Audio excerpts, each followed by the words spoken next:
Halo guys, jumpa lagi dengan saya Kojim dari Suplemen Jiwa di dalam secangkir kopi hari ini. Teman-teman, cuaca sedang hujan dan suasananya sangat sendu, syahdu, sementara saya sambil menikmati musik jazz. Teman-teman, ketika saya memikirkan mengenai salah satu masukan mengenai YouTube channel saya mendapati bahwa ada satu materi yang sangat penting. Ada satu masukan yang sangat penting, masukan mengenai materi atau konten dari YouTube channel saya. Teman-teman, saya tanya kepada teman ini, menurut dia apa sih yang harusnya saya sampaikan sebagai konten YouTube? Lalu dia menjawab, ya tergantung Kojim. Kojim sukanya apa? Well, jawaban ini membuat saya kembali merenungkan apa sih yang sebenarnya saya sukai. Nah, perenungan ini membawa saya untuk memikirkan satu pertanyaan yang terus-menerus didengung-dengungkan di dunia coaching. What is your passion? Nah, perenungan mengenai passion membuat saya menyimpulkan bahwa pertanyaan what is your passion atau pertanyaan mengenai passion adalah pertanyaan yang tidak terlalu penting dan overemphasize di dunia coaching. Kenapa begitu? Nah, teman-teman, sebelum saya memaparkan jawabannya, silakan teman-teman tekan like, subscribe, dan hit the bell button terlebih dahulu. Anda akan mendapatkan banyak manfaat dari konten hari ini. Oke, terima kasih teman-teman yang sudah like, subscribe, dan hit the bell button. Sekarang saya akan menjelaskan mengapa pembicaraan mengenai passion tidak terlalu penting dan kemudian terlalu ditekankan di dalam dunia coaching. Maksud saya, pembicaraan mengenai passion itu penting, tapi tidak sepenting itu. Nah, teman-teman, ada sedikitnya dua kebenaran mengenai passion yang tidak kita lihat dengan jelas. Pertama-tama, teman-teman, passion itu adalah perasaan.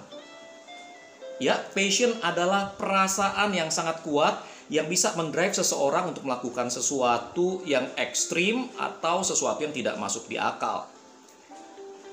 Namun demikian, teman-teman, passion adalah perasaan. Dan sebagaimana perasaan lainnya, passion kita bisa sangat dipengaruhi oleh situasi dan kondisi yang melatar belakanginya. Itu sebabnya, teman-teman, passion itu bisa berubah-ubah. Apa yang menjadi passion ketika saya masih SMP, mungkin tidak lagi menjadi passion saya setelah saya menikah. Ketika keadaan berubah, passion saya juga mungkin berubah. Sekalipun saya mungkin mempunyai passion yang kuat pada olahraga, namun ketika cuacanya mendung seperti sekarang, saya mungkin akan memutuskan untuk mager, santai-santai manja di atas ranjang. Passion saya nggak terlalu pengaruh. Atau passion saya untuk bermain gitar misalnya bisa saja berubah ketika tangan saya terluka dan saya nggak bisa main gitar lagi seumur hidup saya. Jadi passion kita sangat dipengaruhi oleh situasi dan kondisi yang melatar belakanginya. Dan itu normal karena passion adalah perasaan. Teman-teman, saya tidak mengatakan bahwa passion itu tidak penting. Passion itu penting. Namun penekanannya di dunia coaching menurut saya terlalu berlebihan. Passion di dalam dunia coaching seringkali dikaitkan dengan pemilihan bidang karir. Seringkali dianggap sebagai titik acuh terhadap pemilihan karir kita ke depan. Nah, buat saya masalahnya begini loh. Karir itu kan penting. Karir itu berhubungan dengan hajat hidup keluarga saya. Pertanyaannya adalah bagaimana mungkin saya menggantungkan apa yang penting pada selembar perasaan, sekalipun itu adalah passion saya yang paling kuat. Nah, sehubungan dengan ini saya ingin mengajak teman-teman untuk melihat poin yang kedua dari passion. Passion tidak memberi kita makan. That is the fact. Rasanya pasti menyenangkan jika kita bisa bekerja atau mengerjakan pekerjaan yang sesuai dengan passion kita. Namun bagaimana jika kemudian peluang untuk bekerja sesuai dengan passion itu tidak ada? Gimana? Atau bagaimana jika kemudian pekerjaan yang kita kerjakan sekarang ternyata malah memenuhi kebutuhan, sementara pekerjaan yang sesuai dengan passion mungkin tidak memenuhi kebutuhan. Menurut saya, di atas passion itu ada kewajiban. Kita harus menempatkan kewajiban kita di atas passion dan mengerjakan kewajiban kita dengan penuh passion. Nah, bagaimana kita bisa melakukan hal ini, teman-teman? Pertama-tama buat saya sih pahami dulu kenapa kita mengerjakan pekerjaan kita sekarang. Pahami bahwa pekerjaan kita setidak ideal apapun itu memungkinkan kita untuk menyediakan makanan di atas meja bagi keluarga kita. Pekerjaan kita mungkin tidak terlalu menyenangkan, namun pastinya akan sangat menyenangkan jika kita bisa melihat wajah kenyang anak kita. Kita bisa melihat mereka sekolah. Kita bisa membiayai biaya berobat ketika mereka sakit. Teman-teman, saya pernah mengenal seorang bapak yang punya passion untuk melukis. Namun sayangnya lukisannya tidak memberikan penghasilan yang cukup memadai. Sehingga kemudian dia dan keluarganya harus tinggal di sebuah rumah yang sangat sederhana, sementara istrinya harus jibaku kerja keras untuk mencukupi kebutuhan keluarga.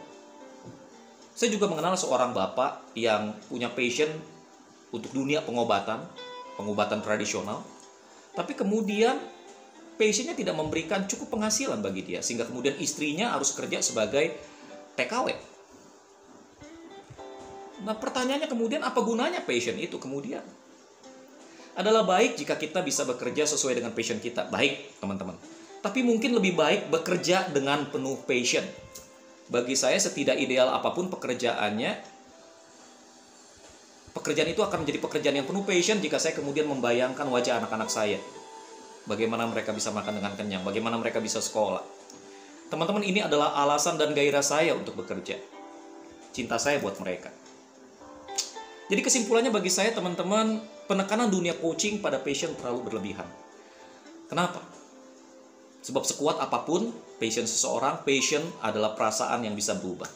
Dan passion tidak selalu memberi penghasilan yang memuaskan.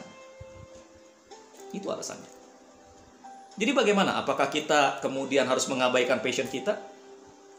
Jangan. Bagi saya hidup ini udah sulit.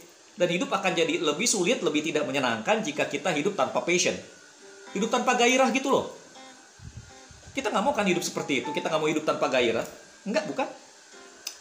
Jadi saran saya sih tetap temukan passion Anda. Temukan apa yang menggairahkan hidup Anda. Tekuni itu, dan jika mungkin bangunlah penghasilan dari sana.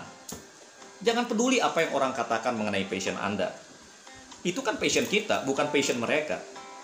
Apa yang menggairahkan saya tidak harus menggairahkan orang lain. Apa yang menggairahkan Anda kan tidak harus menggairahkan orang lain. Sebagaimana apa yang menggairahkan mereka tidak harus menggairahkan saya. Apa yang menyenangkan buat mereka tidak harus menyenangkan buat saya. Saya suka bela diri. Saya bahkan menulis skripsi tentang itu. Bahkan salah satu sumber pendapatan saya sebelum COVID-19 adalah mengajar bela diri. Tapi teman-teman, jujur saya tidak serta-merta berani mengatakan bahwa passion saya adalah bela diri. Setiap kali saya ditanya, what is your passion? Kenapa? Sebab saya malu dan takut memikirkan tanggapan orang jika kemudian saya menjawab, passion saya adalah bela diri. Saya takut dibilang tidak Kristen lah, pecinta kekerasan lah, bla bla bla bla. Tapi kemudian saya mendapati bahwa ketakutan ini tidak beralasan. Ketakutan ini keliru dan bodoh. Kenapa begitu? Sebab mungkin orang yang mengkritik saya mungkin saja adalah orang yang tidak memiliki pengetahuan dan pemahaman yang sama dengan saya. Dan itu wajar. Yang terpenting kan bukan pengetahuan mereka dan bukan pemahaman mereka tentang apa yang saya sukai. Yang terpenting adalah apa yang saya pahami, apa yang saya ketahui tentang apa yang saya sukai. Saya sudah melakukan penyelidikan yang layak. Bahkan saya menulis skripsi tentang itu. Jadi saya tahu apa yang saya lakukan. Orang yang anti terhadap passion saya, orang yang mengkritik passion saya, mungkin adalah orang yang tidak melakukan penyelidikan sedalam saya. Saya ingat banget ketika ketika saya dengan seorang senior membahas mengenai bela diri, teman-teman, dia jawab hanya satu kata, pokoknya salah Jim, pokoknya salah Jim. Dia nggak mau mendengar penjelasan saya, pokoknya salah. Aduh teman-teman, dan orang ini sama seperti orang lainnya, mengkritik saya, tapi tidak mau mendengarkan saya. Mereka mengkritik, namun tidak pernah hadir di masa-masa terberat dalam hidup saya. Mereka mengkritik, bahkan beberapa menjegal saya.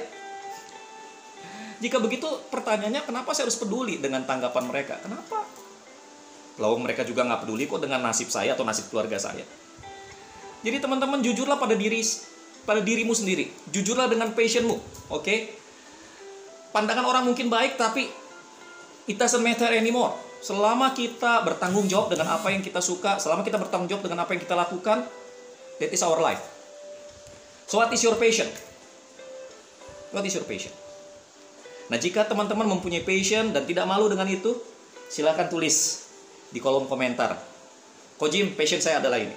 Oke, sementara itu like, subscribe, tekan tanda belnya. Nah, jika teman-teman mendapati bahwa konten ini berguna, atau teman-teman tahu bahwa ada yang membutuhkannya, silakan bagikan konten ini. Oke, ini suplemen jiwa dalam secangkir kopi hari ini. Kebetulan kopi saya adalah mochaccino. Oke, saya Ko Jim, tetap semangat, stay healthy, stay safe.